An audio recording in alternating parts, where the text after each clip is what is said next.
అపోస్తలుల గ్రంథము 19వ అధ్యాయము 24వ వచనం నుంచి కొన్ని మాటలు చదువుదాం. ఎలాగనగా దేమేత్రి అను ఒక కంసాలి అర్తిమీ దేవికి వెండి గుళ్ళను చేయించడం వలన ఆ పని వారికి మిగుల లాభము కలుగ చేయించు ఉండెను. అతడు వారిని అట్టి పని చేయి ఇతరులను కూడా గుంపు కూర్చి, అయ్యలారా, ఈ పని వలన అంటే మనకి బ్రతుకు బాగుగా జరుగుచున్నదని మీకు తెలియను. అయితే చేతులతో చేయబడినవి దేవతలు కావని ఈ పౌలు చెప్పి ఎఫెసులో మాత్రమే కాదు, దాదాపు ఆసియా యందంతటా బహుజనమును ఒప్పించి త్రిప్పియున్న సంగతి మీరు చూచియు వినియు ఉన్నారు. మరియు ఈ మన వృత్తి యందు లక్ష్యము తప్పిపోవుటయే కాక గుడి కూడా తృణీకరించబడి ఆసియా యందంతటను భూలోకమందున పూజింపబడుచున్న ఈమె యొక్క గొప్పతనము తొలగిపోవునని భయము తోచుచున్నదని వారితో చెప్పెను. వారు విని రౌద్రముతో నిండిన వారై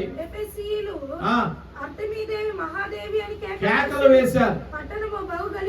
పట్టణము బహు గలిబిలిగా ఉండెను. చదవబడిన ఈ వాక్య భాగాన్ని బట్టి దేవునికి మహిమ కలుగును గాక. ఈ వర్తమానములో కూడా దేవుడు అద్భుతమైనటువంటి వర్తమానమును మరి కుడి అన్నటువంటి మనతో వర్తమానమును వినిచినటువంటి వారితో మరి అనేక రీతులుగా మరి అనేకమైన మాధ్యమాల్లో వెళుతూ ఉండగా దేవుడు వారితో కూడా మాట్లాడి ప్రతి ఆటంకమును కూడా కొట్టివేయును గాక. హల్లెలూయా.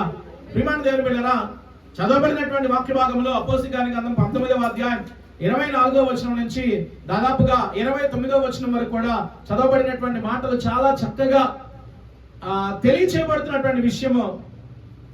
దేమేత్రి అనేటువంటి ఒక కంసాలి ఉన్నాడు.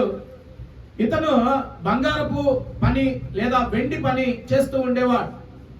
ఇతను ఏం చేస్తుండేవాడయ్యా అంటే వెండితో అనేకమైనటువంటి బొమ్మలను తయారు చేస్తూ అనేకమైనటువంటి బొమ్మలను తయారు చేసి జీవనాన్ని సంపాదిస్తూ ఉండేవాడు. అయితే ఇతను ఈ పని చేయటం వల్ల మిగుల లాభము కలుగుచూ ఉండేననే మాట రాయబడతా ఉన్నది.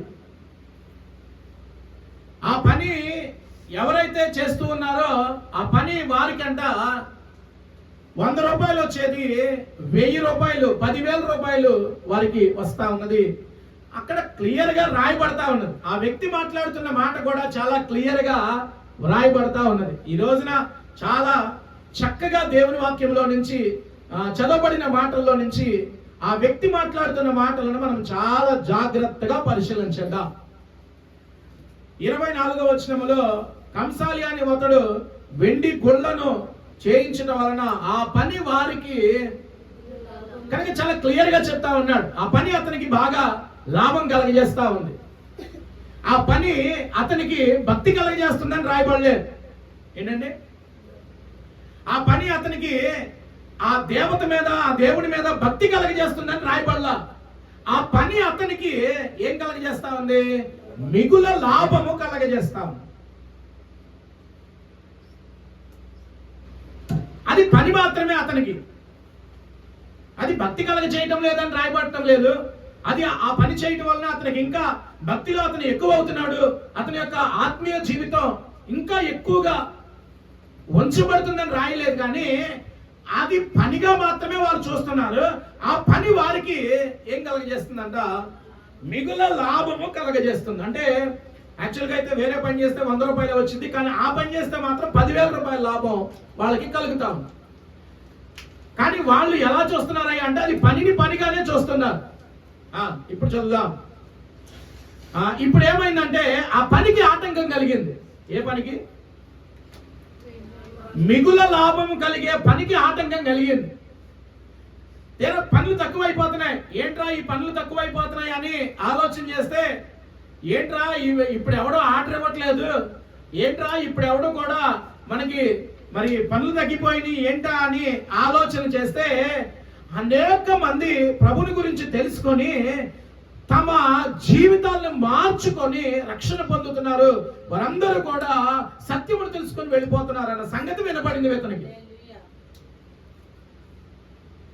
మొదటిగా ఏం పోయింది? మిగుల లాభం పోయింది. లాభం పోతే పెద్ద పట్టించుకోరండి. మిగుల లాభం పోతే కనుక చాలా టెన్షన్ పడిపోతా ఉంటారు. చాలా టెన్షన్ పడిపోతా ఉంటారు. లాభం పోతే పెద్ద పట్టించుకోరు. మిగుల లాభం అంటే మామూలుగా ఆ పని చేస్తే 1,00,000 రూపాయల లాభం వస్తుంది అనుకోండి. అంత విలువైనటువంటి అంత లాభం వచ్చేదాన్ని ఎవరైనా పోగొట్టుకుంటారా? ఎవరైనా పోగొట్టుకుంటారా? ఇక్కడ మిగుల లాభము కలుగుచుండెను గనుక ఆ పని ఇప్పుడు తక్కువ అయిపోయింది. ఏంటా అని వీడందరినీ అన్ని చోట్లకి వెళ్ళి పరిశీలన చేస్తే అక్కడ రాయబడుతున్నటువంటి విషయం చూడండి. 26వ వచనం, చేతులతో చేయబడినవి దేవతలు కావు అని ఈ పౌలు చెప్పి ఎఫెసులో మాత్రమే కాదు దాదాపు ఆసియా అంతటను బహుజనమును ఒప్పించి త్రిప్పి ఉన్న సంగతి మీరు చూచి విని ఉన్నారు అని చెప్పి, మరియు ఇంకా ఇంకా ఏమన్నాడు? ఒకటి పని అన్నాడు, రెండవది ఇది మన వృత్తి అన్నాడు. అంతేగాని అరే మన భక్తి పోతుందిరా, మన యొక్క భక్తిలో మనకి చాలా ఇదవుతుంది అని మాట్లాడట్లా. భక్తి గురించి మాట్లాడట్లా. వీళ్ళందరూ ఏమో దేవతలు దేవుళ్ళు అని వీళ్ళైతే బాగా గట్టిగా అంటూ ఉన్నారు. కానీ వీటిని తయారు చేసిన వ్యక్తి మాత్రం ఏమంటున్నాడు? ఇది పని అంటున్నాడు. రెండవదిగా ఇది మన వృత్తి అంటున్నాడు. ఇది మన వ్యాపారం అంటున్నాడు. అందరేమో అమ్మో ఇది చాలా పెద్ద ఇది అంటున్నారు. కానీ దానిని తయారు చేసేవాడు మాత్రం ఏమంటున్నాడు? ఇది మన వృత్తి అంటున్నాడు. ఇది మన వ్యాపారం అంటున్నాడు అని 27వ వచనంలో లక్ష్యము తప్పిపోవుటయే గాక అంటే మరి ఆ పని లేదనుకోండి, ఆ పనిలో ఉన్నాడు ఏ పనికి వెళ్తాడు? ఇప్పుడు ఒకప్పుడైతే వ్యవసాయం పని చేసుకునే వాళ్ళు వ్యవసాయమే చేసేవాళ్ళు. ఆ వ్యవసాయం రాను రాను తగ్గిపోతా వస్తాము. ఆ వ్యవసాయం యొక్క పంట అనేకమైన వాటికి గురై అది తప్పిపోతా ఉంటే ఇప్పుడు చాలా ప్రాంతాలలో వాళ్ళు వాచ్మెన్లుగా పాపం లేదా చాలా సిటీల్లో వాళ్ళు వచ్చేసి వాళ్ళు ఏదో ఒక వాళ్ళ అసలైనటువంటి పనిని పోగొట్టుకొని ఈ రోజున పని చేస్తూ ఉన్నారు. కనుక ఈ వ్యక్తి అంటున్నాడు ఇది పని, రెండవది మన వృత్తి. ఈ వృత్తి యందు మనకి లక్ష్యం తప్పిపోతుంది. అంటే రోజు ఆ పని చేసేవాడు ఆ పని చేయకపోతే కొద్ది రోజులకి ఆ పని మర్చిపోతాడు. కనుక ఇది లక్ష్యము తప్పిపోతా ఉన్నది అని మాట్లాడుతూ ఉన్నాడు. 3 విషయాలు మాట్లాడుతున్నాడు. ఒకటి పని అంటున్నాడు, రెండవది వృత్తి అంటున్నాడు, మూడవది లక్ష్యము పోతుంది.